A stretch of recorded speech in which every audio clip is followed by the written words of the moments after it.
ان کا اگلا سوال یہ کہ بیٹی کو نماز روزے کا حکم کس عمر میں دینا چاہیے، بیٹے کی طرح 7 سال کی عمر میں یا کوئی اور حکم ہے؟ جی میں نے ابھی بتایا 7 برس کی عمر سے ہی بچیاں جلدی جوان ہو جاتی ہیں، اگر وہ بالغ ہو گئی ہے تو پھر اور زیادہ 9 سال میں بھی بالغ ہو جاتی ہیں، کچھ اس سے پہلے دیہاتوں میں. لیکن یہ ہے کہ آپ نے ان کے سامنے نماز پڑھیں گے، وہ دیکھیں گے، ان کو عادت پڑے گی. آپ خود نہیں پڑھ رہے ہیں تو ان کو بچوں کو کہاں سے ہوگا. ٹیلی فون لے دیتے ہیں ان کو، سب چیزیں لے دیتے ہیں، دین کی طرف نہیں لاتے. اہمیت دین کو دیں تاکہ بچے، کل آپ سے سوال ہوگا، آپ کو جواب دینا ہوگا اگر بچے بگڑ رہے ہیں تو. ان کا اگلا سوال یہ کہ ایک پوسٹ دیکھی کہ نبی کریم صلی اللہ علیہ وسلم نے امیروں کو بکریاں پالنے اور غریبوں کو مرغیاں پالنے کا حکم دیا، اور فرمایا کہ امیروں کے مرغیاں پالنے کی صورت میں اللہ پاک اس بستی کو ہلاکت کا حکم ارشاد فرماتا ہے. کیا ایسی کوئی حدیث پاک موجود ہے؟ سچی بات یہ ہے کہ میرے مطالعے میں نہیں ہے. باقی بکریاں پالنا برکت ہوتی ہے، ہمارے ہاں شہروں میں نہیں پالنے دیتے ہیں، اب کی بلدیہ والے منع کرتے ہیں، ورنہ ہر گھر میں ہوتی تھیں بکریاں، گائے لوگوں نے لی ہوتی تھی، گائے بھینس دودھ وغیرہ سب کچھ. شہروں میں اجازت نہیں ہے لیکن بستیوں میں اب بھی ہے، مگر یہ جو آپ نے حدیث کہہ کے بتایا میرے مطالعے میں نہیں ہے. ان کا اگلا سوال یہ کہ صلیب کے بارے میں اسلامی نقطہ نظر کیا ہے؟ صلیب والا لاکٹ بنانا، بیچنا اور اس کی تشہیر کرنا کیسا ہے؟ جی اب انسائکلوپیڈیا بریٹانیکا میں بھی یہ چیز میں نے جو دیکھی تھی واضح ہے کہ ٹائی ہے، بو ہے، اور جو بھی اس طرح کے یہ سب صلیب کا نشان ہے. کیونکہ عیسائیوں کا عقیدہ اس وقت یہ ہے کہ حضرت عیسیٰ علیہ السلام کو پھانسی دی گئی، وہ ان کے ایک، یعنی اب لوگ کہتے ہیں کہ جی ٹائی فیشن میں آ گئی، تو فیشن کر کے آپ نے اپنا لی ہے، لیکن طریقہ انہی کا ہے، شمار انہی کا ہوگا. اور من تشبہ بقوم فہو منہم، جو کسی قوم کے شعار کو، جو ان میں نشانی ہوتا ہے اور انہی کی علامت ہوتا ہے، اس کو اپنائے گا، انہی میں شمار ہوگا. تو ٹائی لگانا یا اس کو بنانا بیچنا میرے نزدیک تو اچھی بات نہیں ہوگی اس میں، چونکہ غلط چیز ہے. اور حضرت عیسیٰ علیہ السلام آئیں گے تو صلیب کو توڑیں گے، سارے عیسائی جو ہیں وہ مسلمان ہو جائیں گے. تو اب جو نہیں مانتے، ضد میں ہیں یا جو بھی ہے، وہ ان کا معاملہ ہے. لیکن مسلمان کو بہت مجھے افسوس ہوتا ہے، بہت زیادہ افسوس ہوتا ہے، جج صاحب کے پیچھے شاہی لباس میں قلعہ پہن کر، شیروانی پہن کے بندے کو کھڑا کیا جاتا ہے ہوٹلوں کے دروازے پہ. وہ لباس جو ہمارا ایک شان والا لباس تھا. ہمیں کچھ سوچنا چاہیے کہ ہم کیا کر رہے ہیں، کس چیز کو رواج دے رہے ہیں. میں نے کئی مرتبہ کہا، سینٹ میں، قومی اسمبلی میں قائد اعظم کی تصویر لگی ہوئی ہے، بہت اونچی کر کے لگائی ہے، اس میں انہوں نے جوتے پہنے ہوئے ہیں، نیچے آپ قرآن بھی رکھتے ہیں، نیچے آپ جناب بیٹھے ہوئے، آپ کوئی اور تصویر ان کی شیروانی والی جو قومی لباس والی ہے وہ کیوں نہیں لگاتے؟ لیکن یہ کہ آپ نے وہ تصویر لگائی ہوئی ہے، تصویر، اس کے لیے میں کئی مرتبہ برسوں سے کہہ رہا ہوں نہیں ہے. یعنی آپ کے نزدیک دین کی اہمیت ہی نہیں ہے، تو پھر میں کیا بات کروں آپ سے. تو جو دین کی اہمیت والا ہوگا وہ ان چیزوں سے بچے گا، کہ جس میں اللہ اس کے رسول کی رضا نہیں ہے ہم اس کو فیشن سمجھ کے کر لیں یا کچھ کر لیں، غلط ہے. اگلے سوالات جنید اکبر غوری صاحب کے فیصل آباد سے. ان کا پہلا سوال یہ ہے کہ زید اپنی بیوی کے ساتھ مذاق کر رہا تھا تو اس نے اپنی بیوی کو تھپڑ مارا. اس کی بیوی نے کہا کہ میں اپنے بڑوں کو بلاتی ہوں، تو زید نے اس کو کہا ٹھیک ہے تم میری طرف سے آزاد ہو. کیا ان الفاظ کے ادا ہونے سے طلاق ہو جائے گی؟ بہار شریعت، اس میں وہ تمام جملے، طلاق کا باب جو ہے نا، یہ ان کے چیپٹر ہے نا، اس میں جو طلاق کے چیپٹر میں وہ تمام الفاظ لکھے ہوئے ہیں جن کے کہنے سے طلاق ہو جاتی ہے. تو یہ اس نے کس نیت سے کہے ہیں؟ اگر طلاق کی نیت سے کہیں تو طلاق ہو گئی ہے. اب اس میں وہ ہیرا پھیری کرے، نہیں میں نے تو غصے میں کہہ دیا تھا، تو طلاق غصے میں ہی دی جاتی ہے. تو یہ اس طرح کی بات، وہ تمام الفاظ ہیں. اب طلاق میں وہ کہہ کے اس نے دوسرا کاف استعمال کیا تھا، یا خے طلاق، وہ سب جتنے بھی لفظ ہیں ان سب سے طلاق ہو جاتی ہے. ان اگر اس نے اس نیت سے کہا کہ جاؤ اپنے گھر، طلاق کی نیت سے، اس سے بھی طلاق ہو جائے گی۔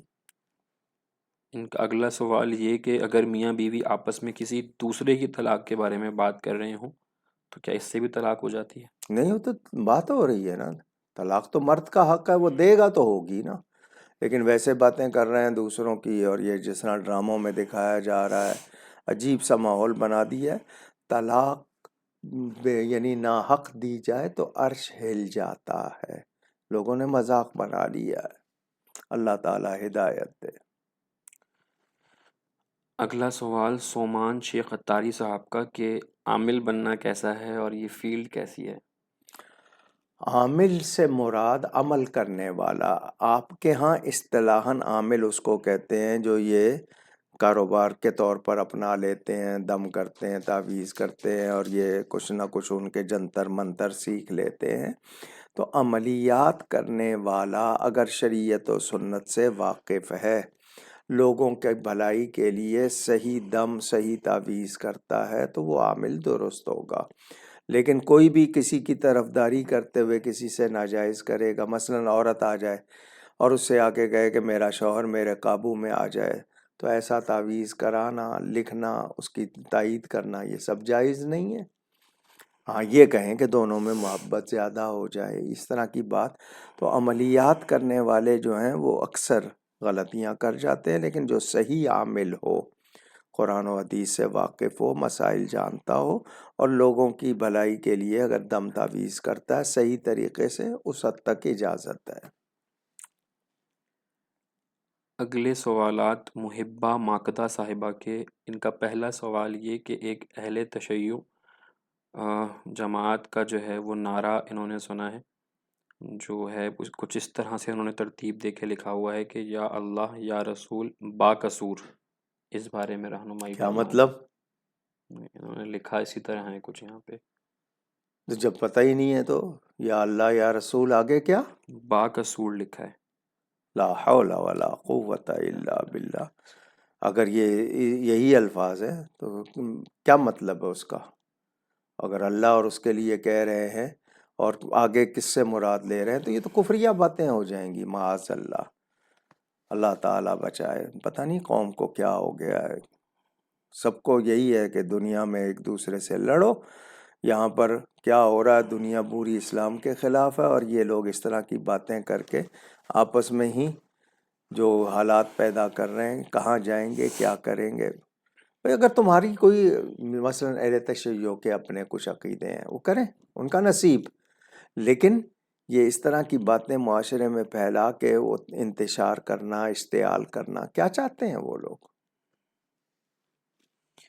ان کا اگلا سوال یہ کہ کسی اہل سنت کے بزرگ نے ہی فرمایا ہے کہ بغیر ٹوپی کے نماز پڑھ سکتے ہیں، اور اب کچھ بچوں کو کہا بھی جاتا ہے کہ ٹوپی دی جاتی ہے کہ ٹوپی پہن کے نماز پڑھی جائے، تو وہ کہتے ہیں نہیں فلاں بزرگ نے کہا ہے کہ اس کے بغیر بھی ہو جاتی ہے۔ نماز بغیر ٹوپی کے ہو جائے گی، مگر کیوں نہیں پہنتے؟ میرے رسول صلی اللہ علیہ وسلم نے ننگے سر نہیں پڑھی، سوائے احرام کا حکم، اور صحابہ نے نہیں پڑھی۔ وہ امامے باندھ رہے ہیں، اس پر زیادہ ثواب بتا رہے ہیں۔ اگر آپ نماز کو ہلکا سمجھیں گے، بات کفر تک چلی جائے گی۔ اب کیوں نہیں پہن رہے؟ مجبوری ہے، کبھی نہیں ہے، اور بات ہے۔ مسجدوں میں پلاسٹک کی ٹوپیاں یا کھجور کی چھال کی، یہ آپ کو شرمانے کے لیے کہ آپ کو اہتمام کرنا چاہیے، وہ ایسا لباس کہ آپ اس کو پہن کے کسی وزیر امیر کے سامنے نہیں تو اللہ کے سامنے کیوں کھڑے ہو رہے ہیں؟ آپ کو اپنے کپڑے کی ٹوپی جیب میں رکھ لے، نہیں پہننا ہے۔ حالانکہ سارے جراثیم بالوں میں جمع ہوتے ہیں، لیکن آپ نے بالوں کو کھلا چھوڑا ہوا ہے، پاؤں جس کی سب سے موٹی کھال ہے اس پہ جناب آپ نے جرابیں بھی پہنی ہیں، جوتے بھی پہنے ہیں، تو آپ کیوں اپنا نقصان کر رہے ہیں؟ لیکن آپ اس کو ہلکا سمجھیں گے نماز کے، اور اس کے لیے سمجھیں گے کہ غیر ضروری ہے اور اس طرح کی باتیں، تو پھر آپ کے لیے تو مسئلہ دوسرا ہو جائے گا۔ ننگے سر نماز میں نے نہیں کہا کہ نہیں ہوتی ہے، مجبوری ہے، ٹھیک ہے، آپ کے ثواب میں کمی ہوگی، تو آپ کیوں نہیں چاہتے؟ پہلے گناہ کم ہے جو اور آپ گناہ اپنے اوپر لینا چاہتے ہیں۔ اور پھر یہ کہ وہ تمام بزرگوں نے کسی نے ننگے سر نہیں پڑھی، یہ کیوں پڑھنا چاہتے ہیں؟ اس کا مطلب یہ کہ نماز ان کے لیے کوئی شان والی چیز ہی نہیں ہے۔ اگر ایسا سمجھیں گے تو بات تو دور تک چلی جائے گی۔ ان کا اگلا سوال یہ کہ اصحاب کہف کے نام کہیں لکھے ہوئے ہیں، اگر کسی کتاب میں ہیں تو بتا دیجیے۔ میری کتاب اوراد مشائخ میں ہے، آپ گوگل پہ ڈالیں گے سامنے آ جائیں گے۔ کسی کے ہاں تلفظ کا یا کسی الفابیٹ کا کوئی آگے پیچھے فرق ہے، لیکن اوراد مشائخ میں بھی چھپے ہوئے ہیں۔ اس کے علاوہ مل جائیں گے آپ کو، ہم ملتے ہیں۔ اگلا سوال رانا اظہر صاحب کا لاہور سے کہ سیدہ فاطمہ علیہ السلام کی ولادت کی تاریخ بتا دیجیے۔ ان کی تاریخ کہیں بھی نہیں لکھی ہوئی، سوائے شیعہ لوگوں نے یہ 20 جمادی الاخری یہ شیعہ لوگوں نے لکھی ہے، لیکن وہ اتنی مقدس ہستی ہیں، ہم روز ان کا ذکر کرتے ہیں، صبح و شام کرتے ہیں، لیکن یہ جو 20 تاریخ ہے یہ شیعہ حضرات نے لکھی ہے۔ اس کے علاوہ کسی کتاب میں مہینوں کا تو کہیں ذکر مل جائے گا یا کب پیدا ہوئیں، لیکن تاریخ اور اس کے حوالے سے کوئی ذکر کسی کتاب میں نہیں ہے۔ یہ شیعہ لوگوں کی کتاب میں ہے، ہم ان کا ذکر روز کرتے ہیں۔ اگر وہ تاریخ ان کی نہیں بھی ہے تو سلام ان کو، جو تاریخ ان کی ہے اس میں بھی سلام ان کو، ہم ان کی بارگاہ میں روز سلام کا ہدیہ پیش کرتے ہیں۔ اگلا سوال محمد علی صاحب کا کہ اگر کوئی پیر یا گدی نشین داڑھی نہ رکھتا ہو اور وہ نماز بھی گھروں میں ادا کرتا ہو تو ایسوں سے بیعت اور ادب کرنا ان کا جائز ہے اور وہ سید بھی ہوں؟ دیکھیں، سید کے لیے کیا نماز معاف ہے یا حکم الگ ہے؟ یہ جو باتیں آج گدی نشین یا آج ہماری خانقاہوں میں یہ کہ کمزوریاں آئی ہیں نا، انہی خانقاہوں میں لوگ جاتے تھے، ان لوگوں کو دیکھتے تھے، ان کو دیکھ کے خدا یاد آتا تھا، توبہ کی توفیق ملتی تھی۔ آج جا کے دیکھتے ہیں تو کہتے ہیں ان کا حال تو ہم سے بھی گیا گزرا ہے۔ تو کیا میسج جا رہا ہے؟ اگر واقعی وہ جس طرح نعت خوان حضرات ہیں یا قاری ہیں یا علماء ہیں، اگر الناس باللباس، اسٹیج پہ آئے تو ٹوپی چڑھ گئی، اسٹیج سے اترے تو جناب پتہ ہی نہیں ہے، اس پینٹ شرٹ میں تصویریں ہو رہی ہیں، دوسرا کچھ ہو رہا ہے، تو پھر آپ عزت کس چیز سے پا رہے ہیں؟ آپ کو اس کا خیال رکھنا چاہیے۔ تو واضح رہے سادات ہیں یا کوئی سجادہ نشین ہے تو ان کو زیادہ نمونہ ہونا چاہیے اپنے اسلاف کا۔ اگر ان کو بھی دنیا سے ہی رغبت ہے تو پھر کیا کریں گے؟ وہ ٹھیک ہے، اولاد کا شرف ان کے پاس ہے جب تک ان کے عقیدے صحیح ہے، لیکن کردار بھی ویسا ہونا چاہیے۔ اور بیعت کے لیے 2 شرطیں، ایمان اور تقوی، کہ وہ مومن ہو، متقی ہو، یہ 2 شرطیں ہیں، اس سے کوئی مستثنا نہیں ہے۔ وہ کوئی بھی ہو کہ اس کے عقیدے بھی صحیح ہوں، اس کا عمل بھی صحیح ہو۔ تو اب وہ خود سنتوں کا، شریعت کا پابند نہیں ہے، دوسروں کو کیا سکھائے گا یا کیا کرے گا؟ اگلا سوال محمد عظیم صاحب کا حیدرآباد دکن انڈیا سے، وہ پوچھتے ہیں کہ سورج اور چاند گرہن کے حوالے سے جو باتیں حاملہ عورت کے لیے مشہور ہیں اس کی کیا شرعی حیثیت ہے، جیسے کہ نائف کا استعمال کرنا، باہر نہ نکلنا وغیرہ؟ یہ تجربات شرعاً ان کی کوئی حیثیت نہیں ہے۔ حکم کیا ہے؟ سجدے میں جاؤ، نماز شروع کرو۔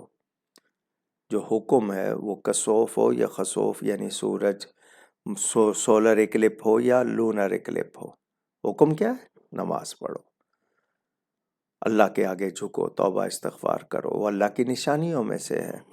اب یہ کچھ تجربات لوگوں کے کہ وہ جی اگر اس حالت میں ننگے سر نکلتی ہے یا لوہے کا استعمال کرتی ہے تو یہ تجربات ہے، ان کو عقیدے کی جگہ نہ دے، یقین کی جگہ نہ دے، لیکن حکم وہی ہے نا شریعت کا، تو اس وقت آپ استغفار کریں، نماز پڑھیں، توبہ کریں۔ شریعت نے جو حکم دیا ہے تو شاید اسی میں کہ آپ جس کام پہ لگایا اس پہ نہیں، دوسرے کریں گے تو کچھ نہ کچھ اور پھر بعد میں ہوگا، دیکھا یہ ہو گیا تھا۔ تو یہ تجربات ہیں، ان میں احتیاط کرنے میں ہم منع نہیں کریں گے، لیکن اس کو عقیدے کی یا اپنے کیا کہتے ہیں بلیو نہ بنا لے۔ یہ محبہ ماگدہ صاحبہ نے جو کامنٹ کیا تھا اس کو وہ ریفائن کر کے واٹس ایپ کے ذریعے ریسیو ہوا ہے ان کا کامنٹ، کہ وہ نعرہ کچھ اس طرح ہے: یا اللہ یا رسول بے نظیر بے قصور۔ وہ اگر کسی شخص کے لیے اپنی سوچ کے مطابق یہ کہہ رہے ہیں، تو اس میں اللہ اور اس کے رسول کا نام کیوں لے رہے ہیں؟ اچھا وزن بھی نہیں ہے، وہاں لام ہے، یہاں رے ہے.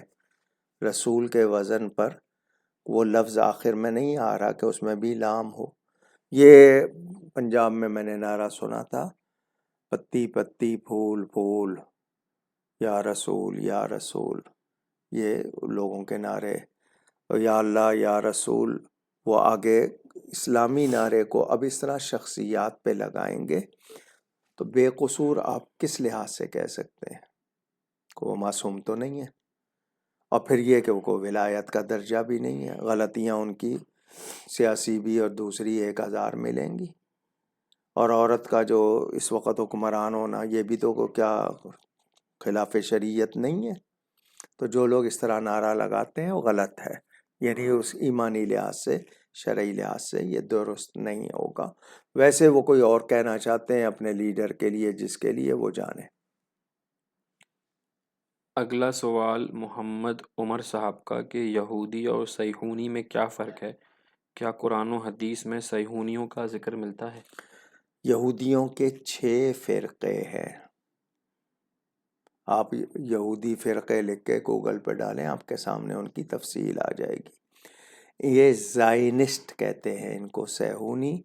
یہ ان میں سے اس درجے کو پہنچے ہوئے ہیں کہ کہتے ہیں خدا رازق نہیں ہے، ہم رازق ہیں، ہم دنیا کو کھلاتے ہیں. تو یہ یہودیوں کے جس طرح ہر اس میں ہیں، یہ یہودیوں کے 6 فرقوں میں سے انتہا پسند، ان کے اس طرح کے جو دین سے بالکل یعنی ان سے ہٹ کر وہ چیزیں مانتے اور کرتے ہیں.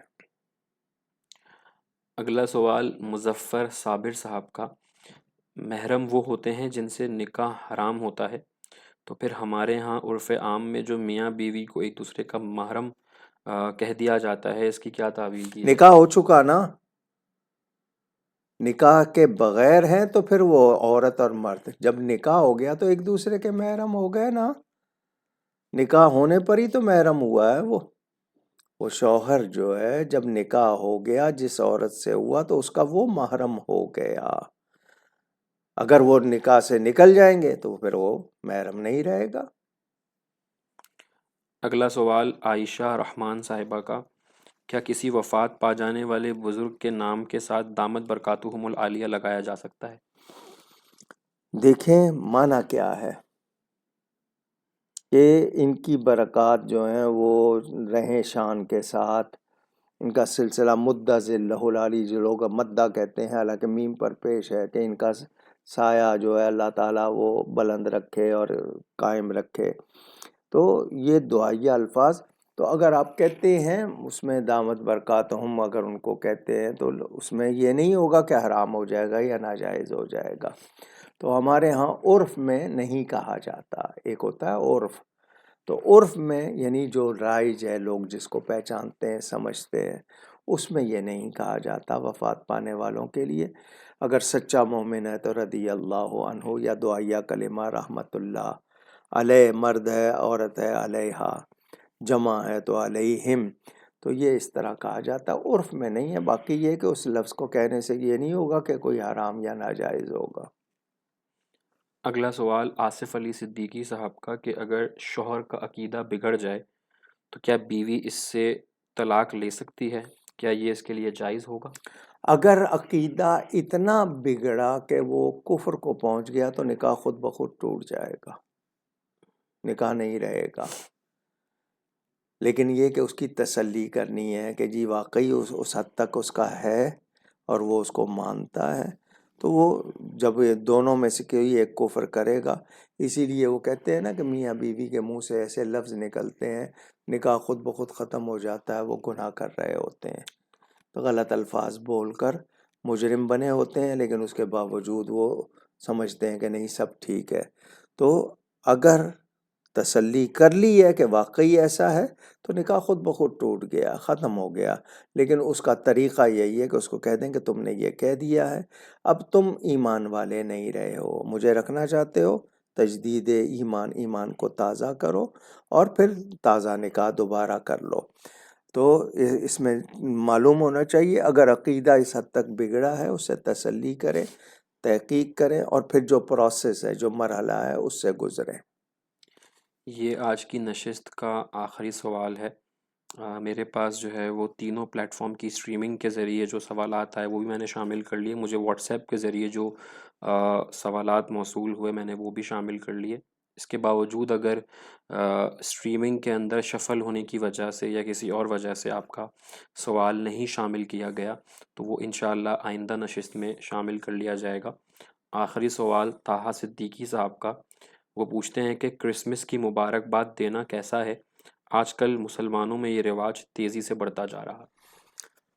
میں نے اپنے ہاتھ سے لکھ کے ایک پوسٹ اپنے پیج پہ بہت پہلے لگائی تھی کہ مبارک کا لفظ جائز، اچھی اسلامی صحیح چیز پر بولا جائے گا۔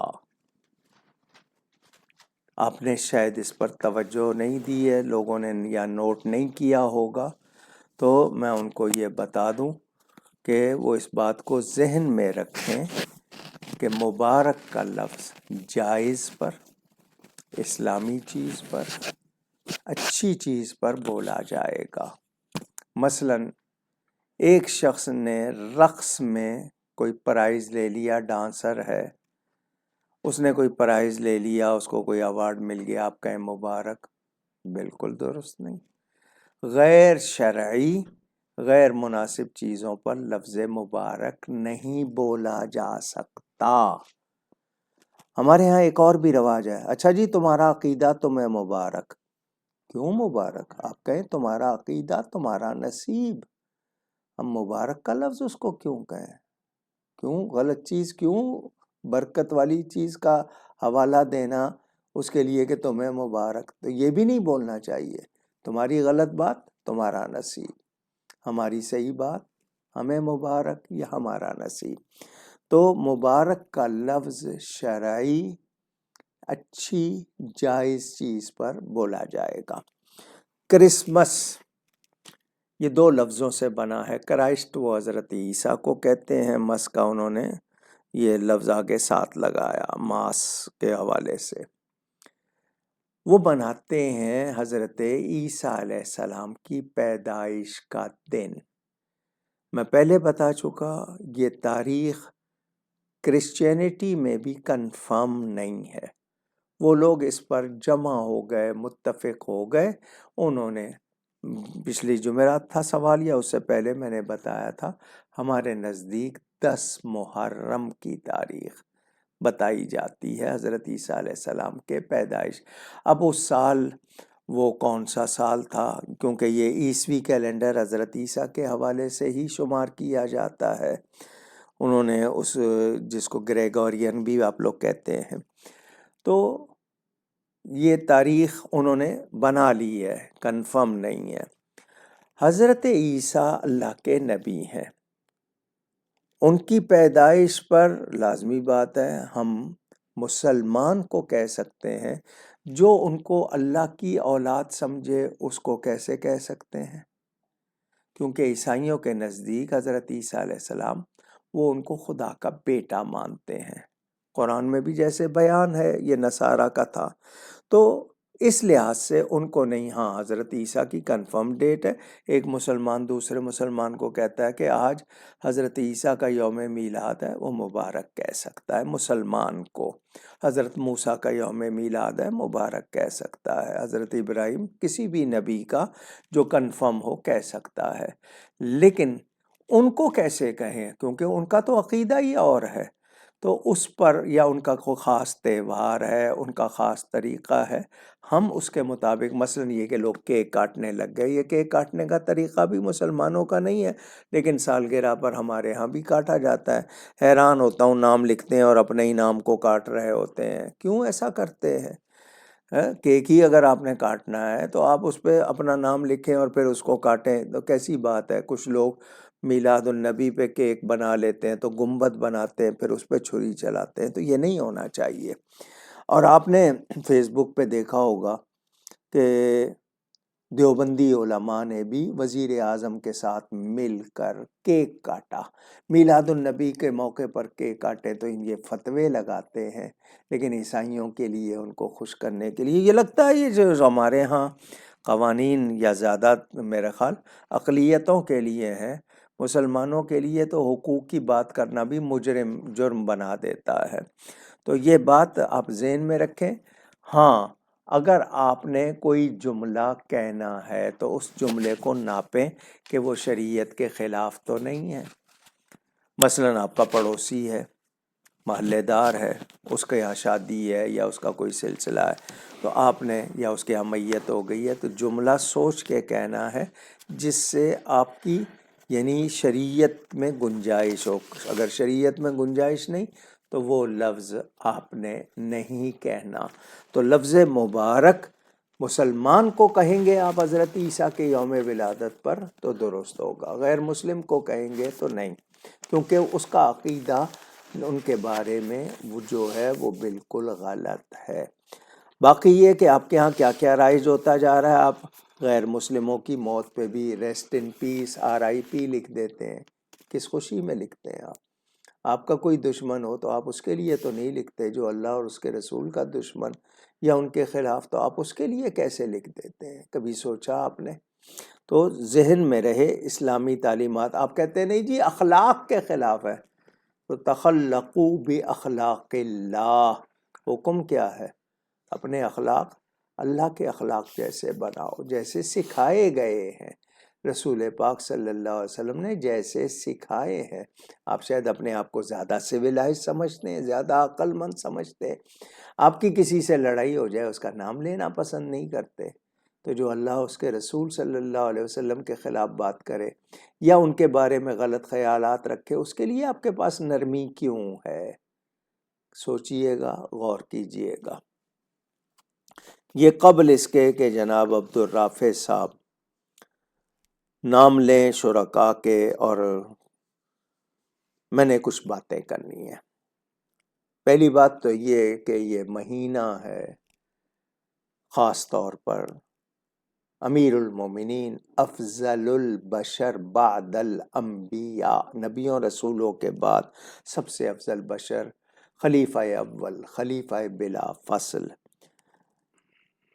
نبی پاک صلی اللہ علیہ وسلم کے ساتھی، پیارے، وفادار، یار غار بھی، یار مزار بھی، حضرت ابو بکر الصدیق رضی اللہ تعالی عنہ کا 22 تاریخ اس مہینے کی ان کی جلسے ہوئے۔ گزشتہ شب بھی میں نے اس موضوع پہ بیان کیا، اور انشاءاللہ کل جمعۃ المبارک میں بھی ان کا ذکر کروں گا اور سعادت حاصل کروں گا انشاءاللہ۔ یہ 1446 ہجری ہے، جو اس وقت موجودہ ہجری سال آپ اسلامک کیلنڈر کے حساب سے کہتے ہیں، اس کا عدد ہے 1446۔ اگلے سال ہوگا 1447۔ تو 47 میں 53 جمع کریں گے تو کتنے ہو جائیں گے؟ 100 پورا ہو جائے گا نا۔ 47 پلس 53 کتنے ہو جائیں گے؟ 100۔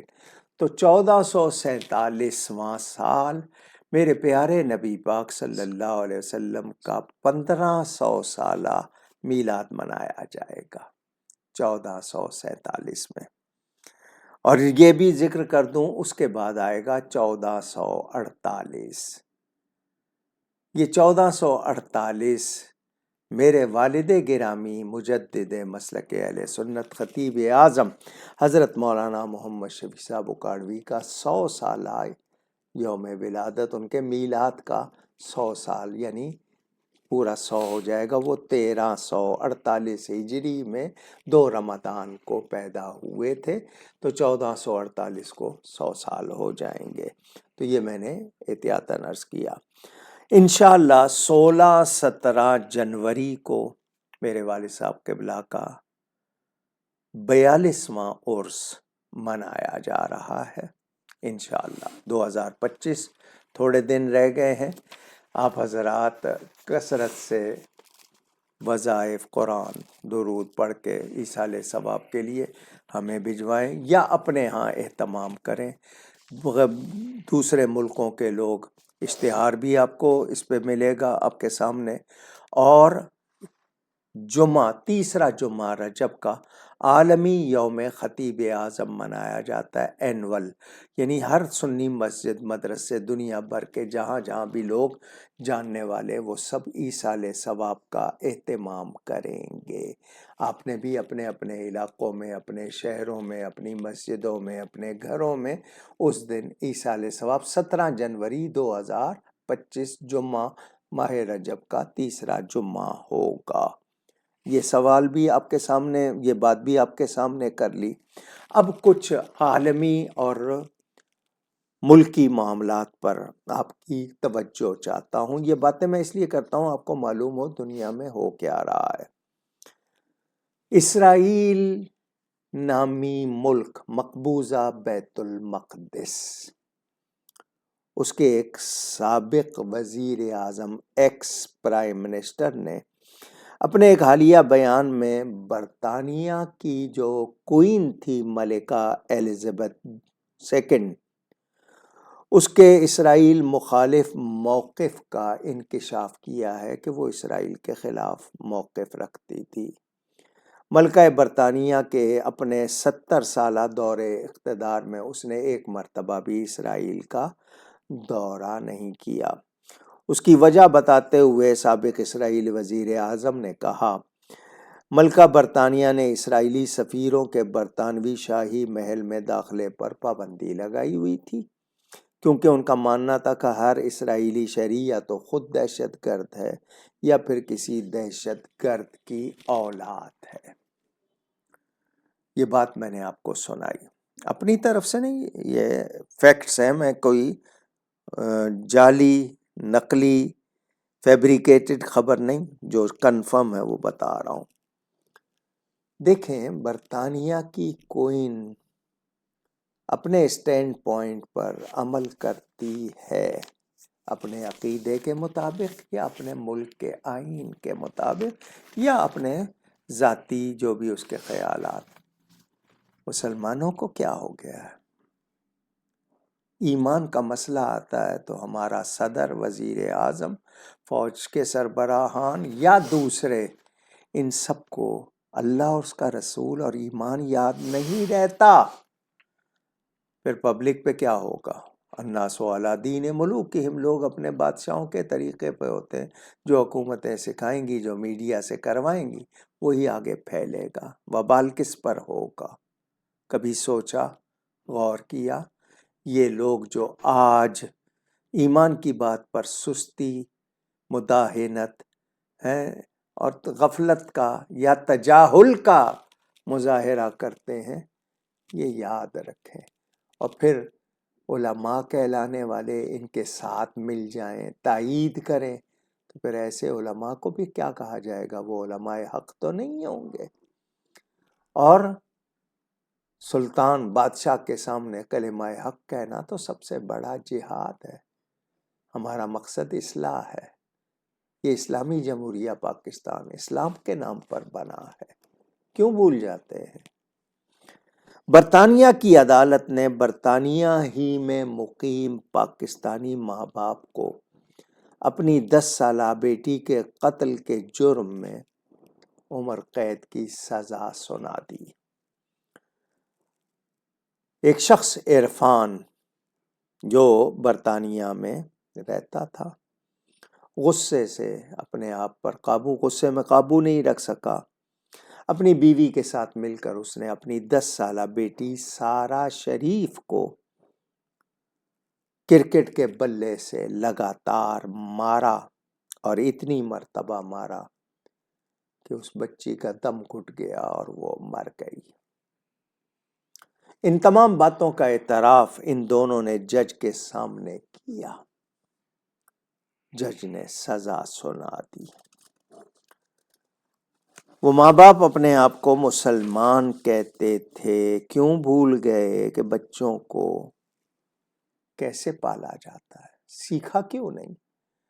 مائیں بیٹیوں کو اور باپ بیٹوں کو کیوں نہیں سکھاتے کہ شادی کے بعد میاں بیوی نے کیسے رہنا ہے اور بچے ہو جائے تو کیسے؟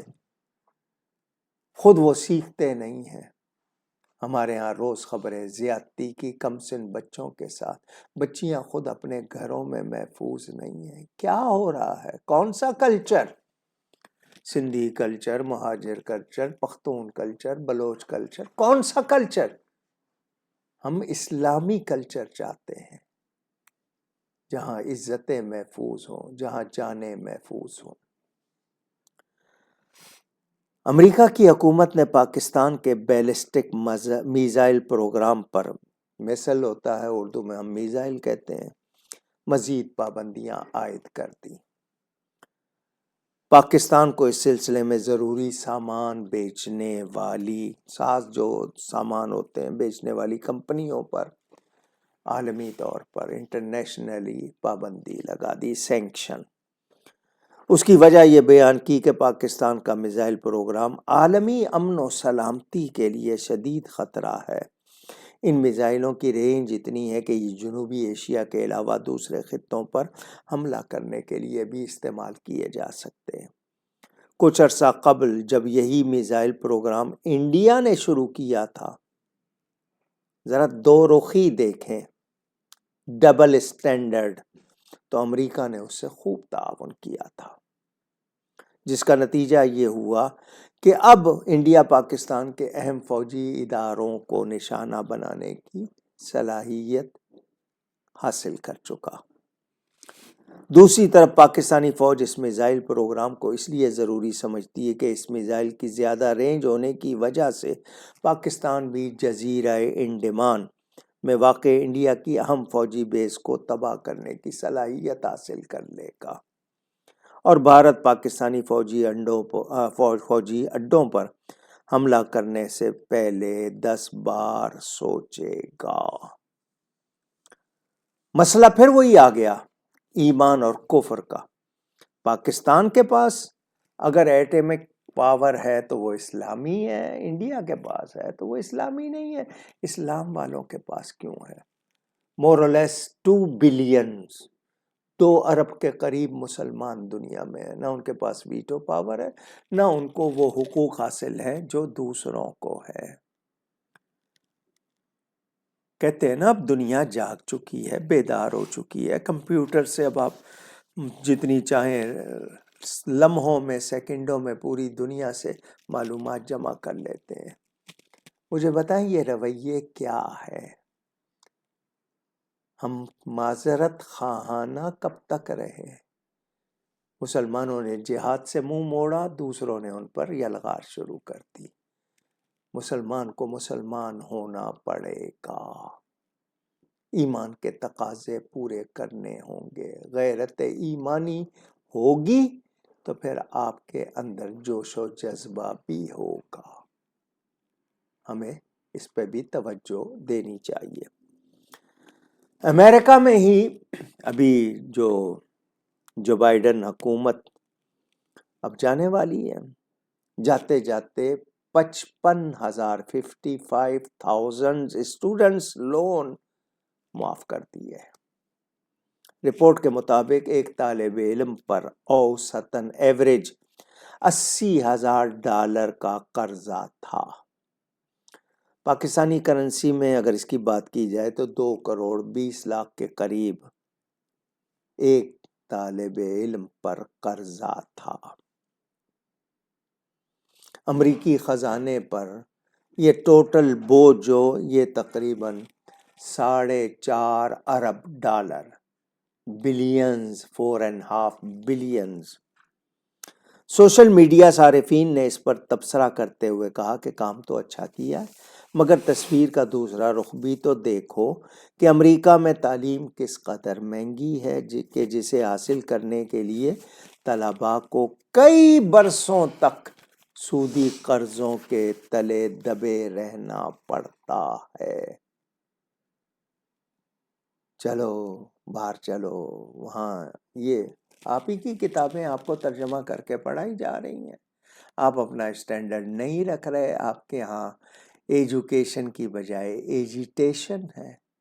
ماحول آپ نے خود بگاڑا ہے۔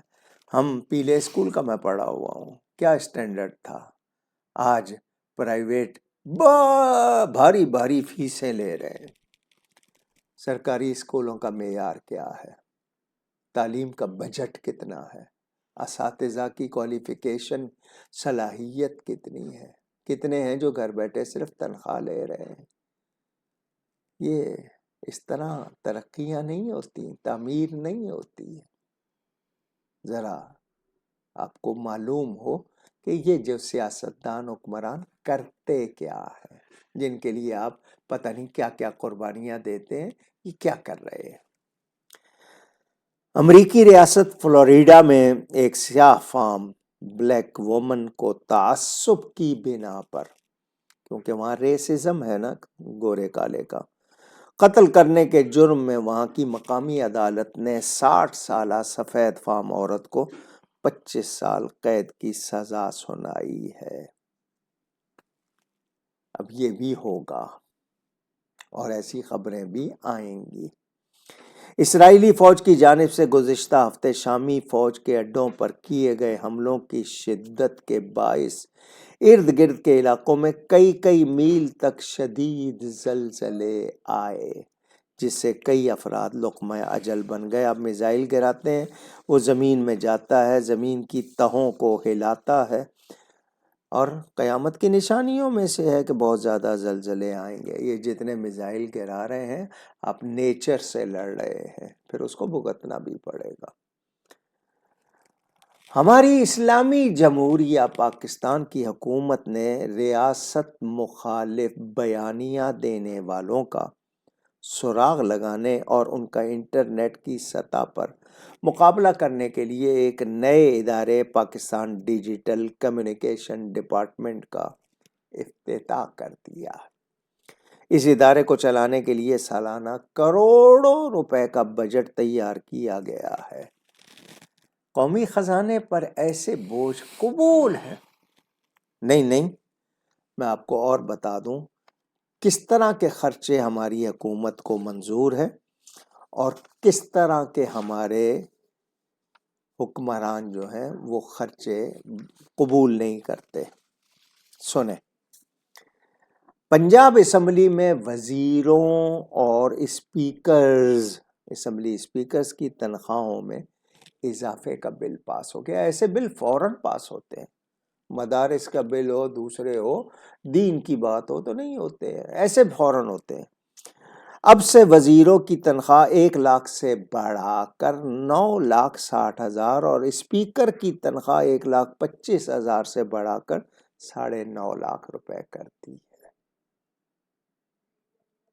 نوکر شاہی، سن رہے ہیں آپ؟ آپ کو کیا کرنا ہے؟ آپ کو بجلی کا مہنگا بل دینا ہے، گیس کا مہنگا بل دینا، بجلی گیس ملے نہ ملے بل دینا ہے آپ نے۔ آپ کے سلیب بنائے ہوئے ہیں 200 یونٹ تک، اتنے اگر 1 یونٹ بھی بڑھ گیا تو پھر آپ پر ہزاروں کی چھری چلے گی۔ اور روز خبر آ رہی ہے اوگرا نے یہ قیمتیں بنا دی، فلانے نے بنا دی، وہاں پر کوئی پرواہ نہیں ہے۔ کیوں؟ 1.25 لاکھ سے جب 9 لاکھ پہ تنخواہ جائے گی تو کہاں سے وصول ہوگی؟ آپ سے ہی ہوگی۔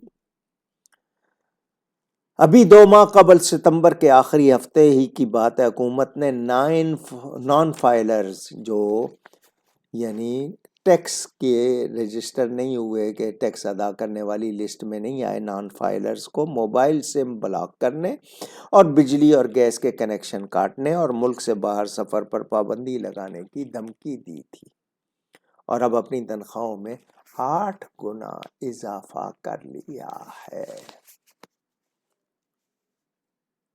پہچانیے، آپ پر ظلم ہو رہا ہے اور آپ سہ رہے ہیں۔ ظلم سہنے سے بھی ظالم کی مدد ہوتی ہے۔ آپ خود ذمہ دار ہیں اپنی تباہ حالی کا۔ مہنگائی کا شکوہ نہ کیا کریں کیونکہ آپ خود ذمہ دار ہیں۔ خیبر پختونخوا کے علاقے کرم ایجنسی میں پرتشدد واقعات کے بعد سے راستے اب تک بند ہیں، جس کی وجہ سے غذا، ضروری دوائیں اس علاقے تک نہیں پہنچ رہی۔ غذا اور ادویات کی قلت کی وجہ سے اب تک وہاں 100 سے زائد بچوں کی موت واقع ہو چکی ہے۔ فلسطین تو آپ کہیں گے دوسرے ملک میں ہے، یہ آپ کے اپنے ملک میں ہو رہا ہے۔ دھرنے دیے ہوئے، شاہراہ بند ہے، ہوتی رہے۔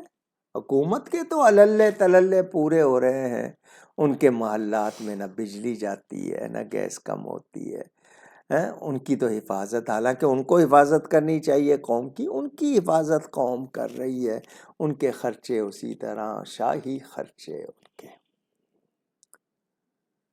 آذربائیجان سے چچنیا جانے والا مسافر طیارہ قازقستان میں گر کر تباہ،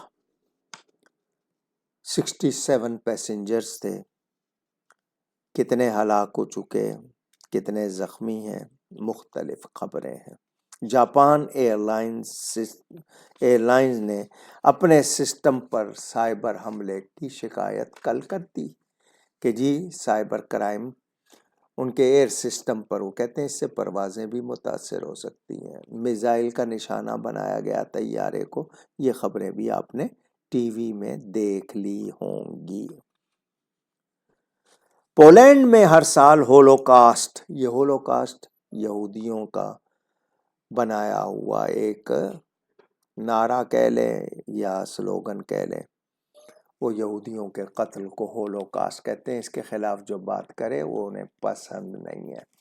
ہولوکاسٹ میں قتل ہونے والوں کی یاد میں ایک یادگاری تقریب منعقد کی جاتی ہے ہر سال، جس میں اسرائیلی وزیر اعظم یہودیوں کے نمائندے کی حیثیت سے شرکت کرتا ہے۔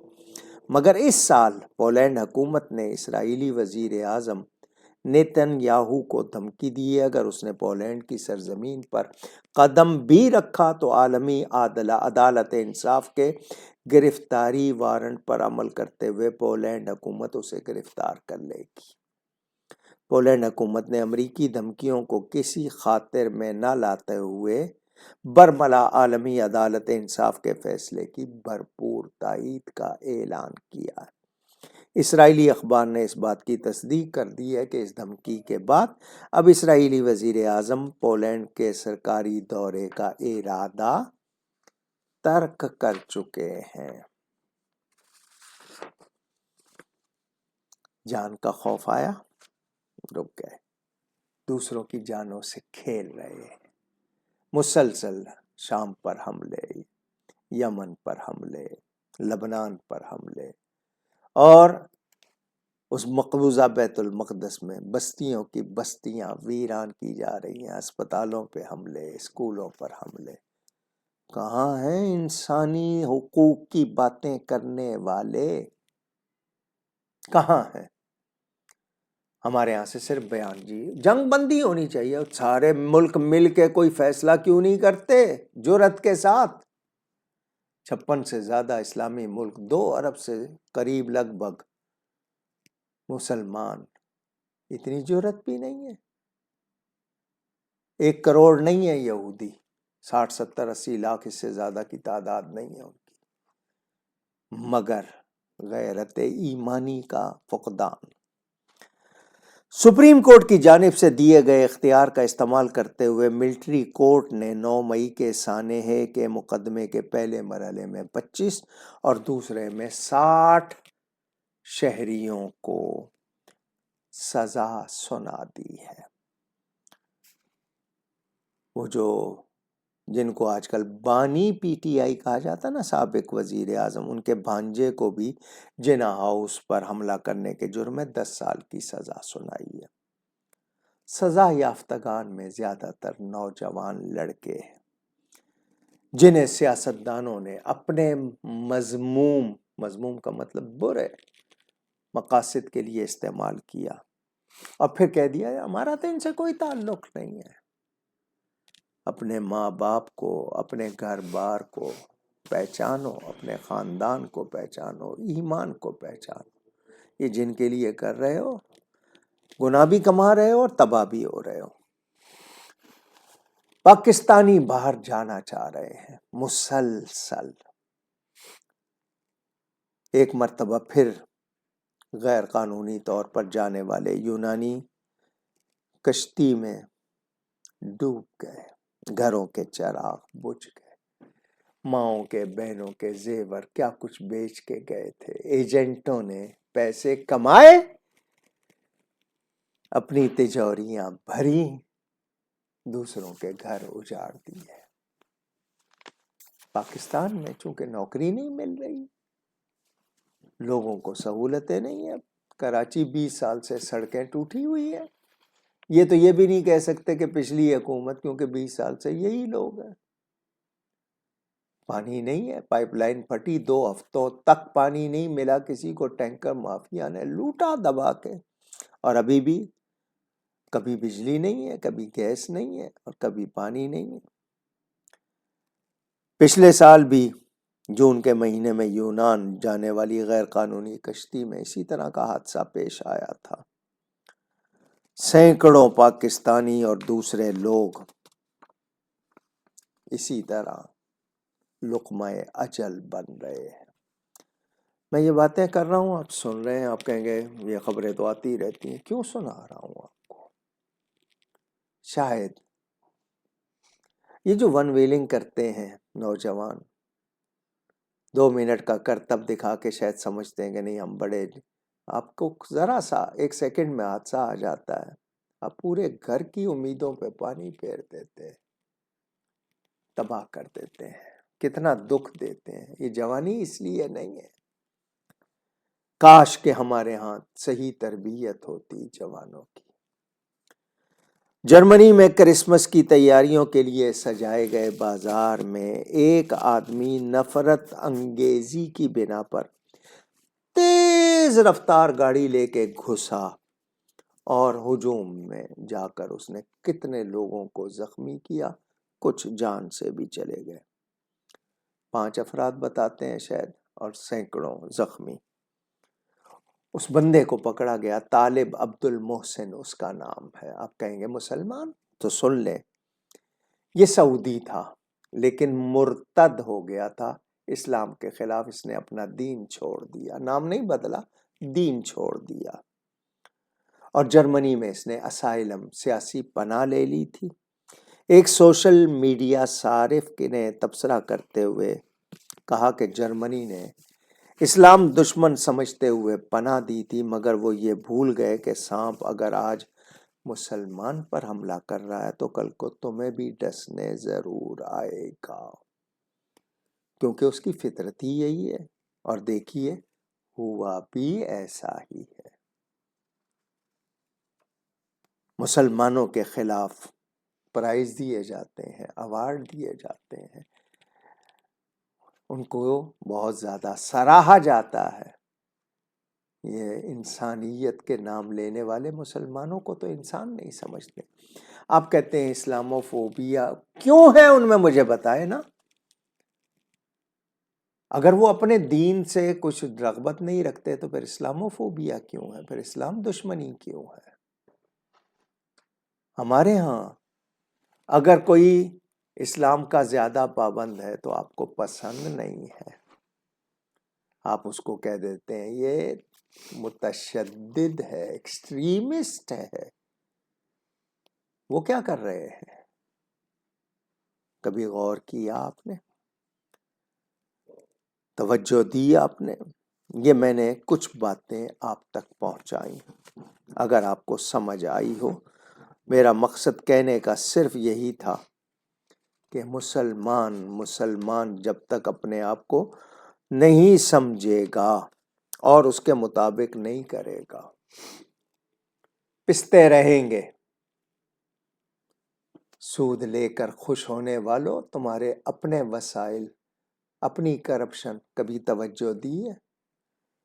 اللہ نے کتنا نوازا ہے سرزمین کو، مگر فرصت ہو، دھیان ہو، نیت صاف ہو تو اتنے منرلز ہیں کہ آپ دنیا بھر کے قرضے اتار دیں، اپنا کیا۔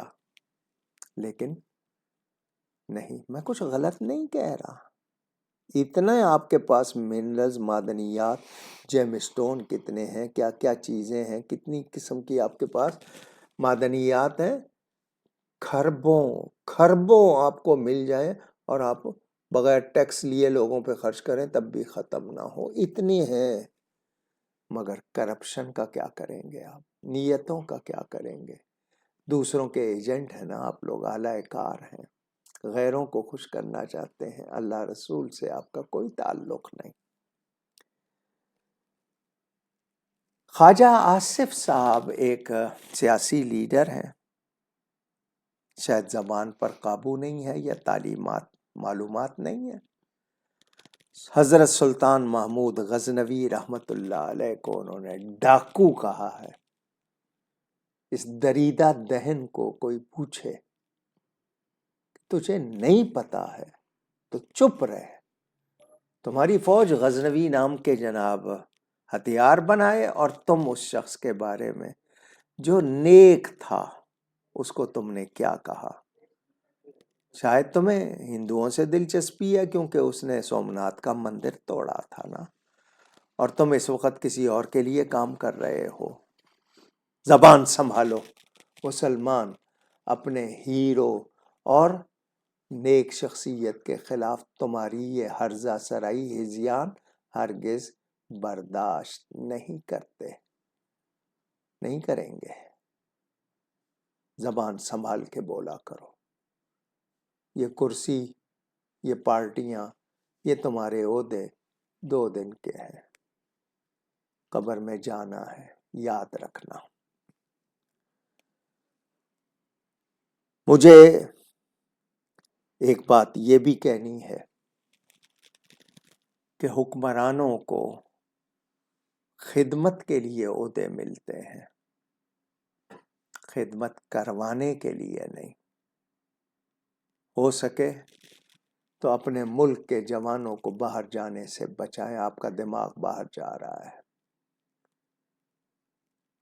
اگر یہ لوگ سب چلے گئے، آپ کے ہاں کون رہ جائیں گے؟ کیا کریں گے آپ؟ ٹیکنالوجی کہاں پہنچ گئی ہے؟ آپ سے تو ابھی تک انٹرنیٹ کی سپیڈ کا مسئلہ حل نہیں ہوا، پورا سال آپ نے لوگوں کو رلایا ہے، کھربوں کے نقصان کیے ہیں آپ نے، کتنے اداروں کو تباہ کیا ہے آپ نے۔ ہو سکے تو غور کیجئے گا۔ اہل سنت کے ایک مناظر تھے، بڑے عالم، حضرت مولانا عنایت اللہ صاحب سانگلہ ہل والے مشہور۔ ان کے فرزند عطاء المصطفیٰ صاحب انتقال کر گئے۔ لاہور میں نقیب محفل مشہور ہیں الحاج قاری محمد یونس صاحب۔ آج ان کے والد بابا جی محمد رفیق صاحب وصال فرما گئے۔ قوال تھے بڑے مشہور شیر علی خان، وہ بھی انتقال کر گئے، اور جانے کتنے لوگ جن کی مجھے اطلاع نہیں ہے جو ایمان کے ساتھ چلے گئے۔ اللہ تعالیٰ ان سب کی مغفرت فرمائے۔ اور شریف کے لیے تیاریاں کر رہے ہیں ہم۔ یہ مہینہ جو ہے جمادی الاخری کا، یہ بھی اپنی گنتی پوری کر رہا ہے۔ شہر اللہ، اللہ کا مہینہ رجب شروع ہوگا۔ اللہ تعالی ہم سب کو دین سے وابستہ کرے، دین کا وفادار بنائے، ایمان کی قدر کرنے والا بنائے۔ بہت معاملہ بگڑ رہا ہے۔ متعدد لوگوں نے دعاؤں کے لیے کہا، جو بیمار ہیں اللہ ان کو شفائے کاملہ عاجلہ عطا فرمائے۔ ہمارے استاد محترم شیخ الاسلام شیخ القرآن حضرت مولانا غلام علی صاحب کے فرزند صاحبزادہ فضل الرحمان صاحب اکاڑے میں، وہ بھی بہت بیمار ہیں۔ چچی صاحبہ سائیوال میں ہے میری، وہ بھی بیمار ہیں۔ اس کے علاوہ اور بھی قرابت داروں میں بھی، دوسروں میں بھی جو بیمار ہیں، اللہ سب کو شفا عطا فرمائے، اللہ تعالی خیر فرمائے۔ محمد زین قادری صاحب کہہ رہے تھے کہ جی کھانسی ہے انہیں، تو وہ جملہ پورا نہیں کریں، درمیان میں کھانسی آ جاتی ہے، اس لیے وہ تشریف نہیں لائے۔ پچھلے جمعرات کو وہ طبیعت ان کی ناساز تھی، تو عبدالرافع صاحب نے وہاں بیٹھ کر محفل سجائی تھی، آج یہ تشریف لائے۔ بہرحال اب ان سے آپ اپنے نام سن لیجئے، اس کے بعد پھر دعا کر کے اجازت لیتے ہیں۔ ہم سب سے پہلے علامہ صاحب کا شکریہ ادا کرتے ہیں کہ جو اپنی بزی روٹین کے باوجود ہماری رہنمائی کے لیے ہر ہفتے ہمیں جو ہے وہ ٹائم دیتے ہیں، اور آپ کے لیے دعا کرتے ہیں کہ اللہ پاک آپ کو صحت و عافیت والی طویل زندگی عطا فرمائے، آپ کا سایہ اہل سنت پہ دراز فرمائے، اور بالخصوص اس وقت میں جب کہ اپنے کہلانے والے اور غیر مل کے جو آپ کے خلاف یلغار کر رہے ہیں، اللہ تعالیٰ آپ کو اسی طرح حق پر ثابت قدم رکھے۔ ہم ان تمام افراد کا بھی شکریہ ادا کرتے ہیں کہ جنہوں نے اپنے تعریفی کلمات ہم تک بھیجے یا اپنے سوالات ہم سے کیے، جس میں محمد عرفان صاحب، اکرام شریف صاحب، ناصر خان صاحب، مسز کاشف خان صاحبہ، راشدہ انور صاحبہ، نول شکیل صاحبہ، منظور احمد صاحب، مرتضیٰ چوہان صاحب، فوزیہ عبد القادر صاحبہ، ارمان اشرفی صاحب، علی حیدر راجپوت صاحب، فہد صدیقی صاحب، ظہیر عباس صاحب، محمد ساجد صاحب، عبد الحمید صاحب، شہباز صاحبہ، محبہ ماکدہ صاحبہ، شانی گجر صاحب، شاہد سرور صاحب، جنید اکبر غوری صاحب، فیصل قادری صاحب، طیب مرتضیٰ صاحب، سید ساجد صاحب، فردوس انجم صاحبہ، عرفات انصاری صاحب، عمیر تیمور صاحب، مظہر خان صاحب، سفیر عباسی صاحب، عدنان احمد صاحب، سلمان سلیم صاحب، سید محی الدین قادری صاحب، نعمان عباسی صاحب، سومان شیخ اتاری صاحب، رانا اظہر صاحب، محمد علی صاحب، شہروز انصاری صاحب، محمد عظیم صاحب، محمد عمر صاحب، مظفر صابر صاحب، عائشہ رحمان صاحبہ، آصف علی صدیقی صاحب، طاہا صدیقی صاحب، شبیر اشرفی صاحب، عارفہ عارف صاحبہ، اور شازیہ علی صاحب، اور جن کے نام ہم شامل نہ کر سکے ان سے معذرت چاہتے ہیں۔ آپ ہمیں دعاؤں میں یاد رکھیے گا، ہم آپ کے لیے دعا گو رہیں گے انشاءاللہ۔ ایک بات کہے بغیر نہیں رہ سکتا، مجھے بہت زیادہ درد ہے، سچ کہوں بہت تکلیف ہے کہ اہل سنت باہم الجھ رہے ہیں۔ صحیح العقیدہ اہل سنت و جماعت کو کچھ لوگ لڑوا رہے ہیں، کچھ خود لڑ رہے ہیں، الجھ رہے ہیں۔ سوشل میڈیا کا میدان ملا ہوا ہے، جس پر چاہیں جو چاہیں جیسی چاہیں پوسٹ چڑھا رہے ہیں، کلپ بنا رہے ہیں۔ کب تک؟ کیوں؟ حل نہیں نکال سکتے؟ کیا یہ جو کشاکش آپ نے آپس میں جو کر رکھی ہے ختم نہیں کر سکتے؟ دوسروں کو منبر پر سکھائیں اور خود بھول جائیں، دوسروں سے توقع کریں اور خود اپنے آپ کو اس سے دور رکھیں۔ کب تک؟ حل نکالیں۔ متنازع شخصیات کا بتائیں آپ کے کون ہیں، اور ان کو بیٹھ کر ان کے سامنے گفتگو کر کے حل نکالنے والے کون، طے کریں نا۔ سوشل میڈیا کو آپ نے بازار بنا لیا ہے گرما گرمی کا، کب تک یہ کریں گے؟ آپ نے بھی اللہ اور اس کے رسول کو جواب دینا ہے، آپ ذمہ دار ہیں۔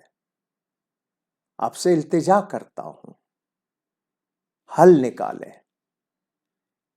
سب کے سب آگ بھڑکا رہے ہیں، حل نکالیں۔ بنائیے لسٹ، بنائیے کہ کس کس سے کیا حل کرنا ہے اور کس نے حل کرانا ہے، نام نکالیے اور مسئلہ حل کیجیے۔ الزامات کی بوچھاڑ، جس کو چاہیں رافضی بنا دیں، ناسبی بنا دیں، تفضیلی بنا دیں۔ کب تک ہوگا یہ؟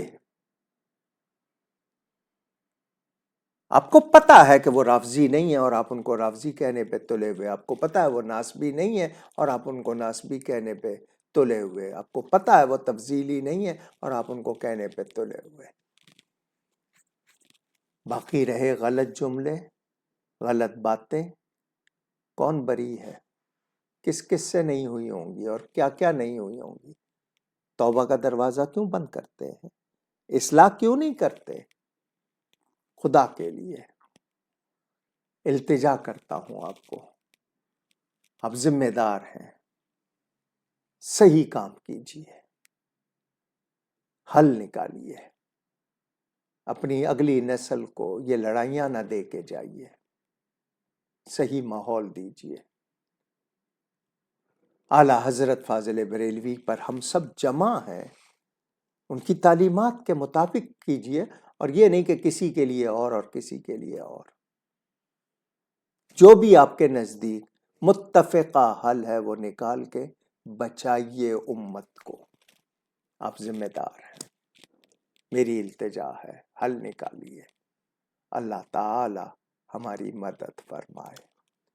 الحمدللہ الحمدللہ الحمدللہ، ہم صحیح العقیدہ اہل سنت و جماعت ہیں، ہم فتاوی حسام الحرمین، تمہید ایمان، 10 عقیدے اعتقاد الاحباب، رد الرفضہ، پوری طرح اس کی تائید کرنے والے، ماننے والے،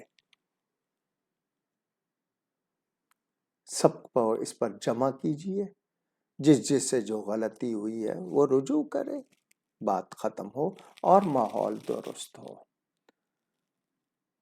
اہل بیت وہ بھی معظم، صحابہ وہ بھی محترم، کسی ایک کی گستاخی بے ادبی کا وارہ نہیں ہے، غلط لفظ اگر منہ سے نکل گئے ہیں تو رجوع ہو سکتا ہے۔